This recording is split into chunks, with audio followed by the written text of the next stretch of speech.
the regular basic functions, we also got this log function in there so that we could get tan. We've done all of our reciprocal functions. Okay, so now I want to think about the basic ones, but when you square them. Okay, so can I fit over here? Yeah, maybe. Okay, let's try. So I'm up to 8. Okay, now if I want to integrate, for instance, sine squared x, what am I going to? What will help me to integrate? How am I going to change the shape of sine squared in order to fit it into something that I already know how to integrate? What am I going to use? I'm going to use double angle. Yeah. Okay. So maybe just in another color. You can note down. Let's see how much ink I have left in this. Okay. Cos 2x.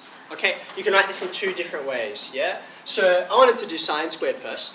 So instead of writing it as cos squared minus sine squared, I'll write it as 1 minus sine squared minus sine squared. Is that okay? So if I want sine squared on its own, you take the 1 over. Bless you.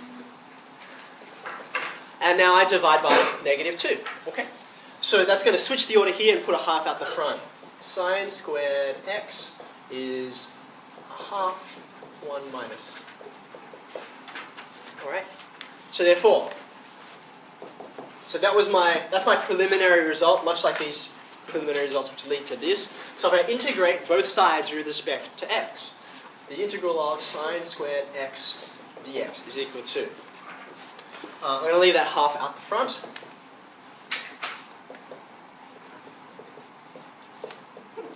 Dx. Okay. So the 1, that's just going to turn into x. What's this turn into? Careful. Reverse chain rule. What's it going to turn into?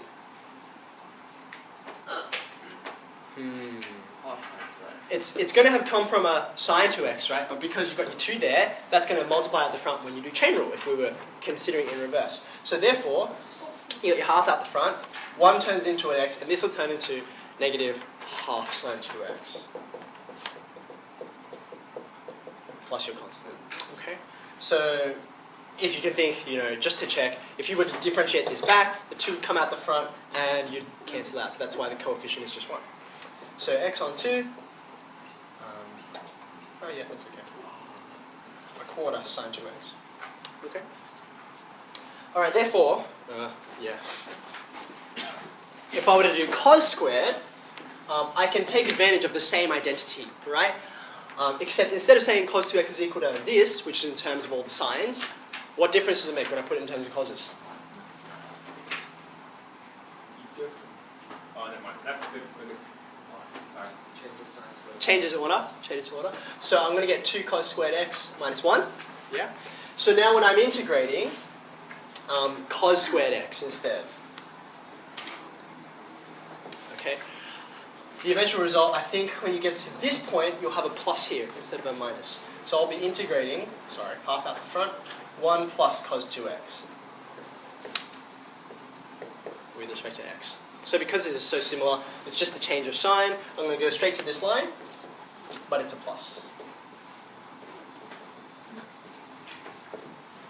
Okay?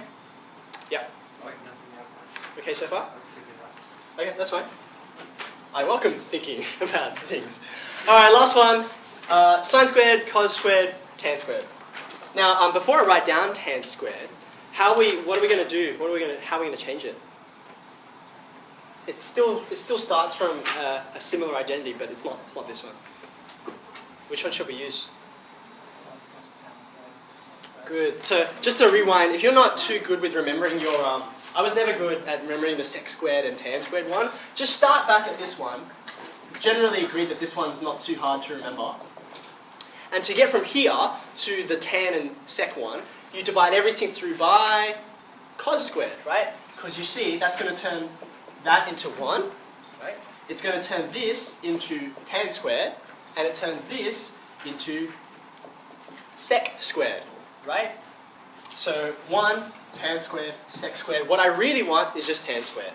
So I'll move this 1 over to the other side.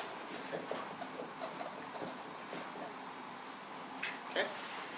Alright, so therefore, when I'm integrating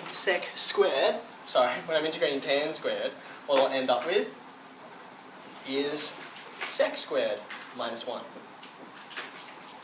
Okay, and this brings us back to our one over here, which is sec squared goes back to regular tan. So tan x plus your constant.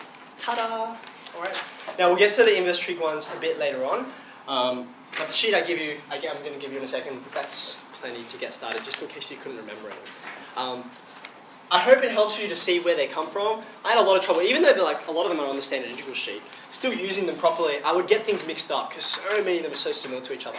Okay, so if you're getting mixed up or confused with any of them, just come back to the results you know, right, and then get the results you need from those.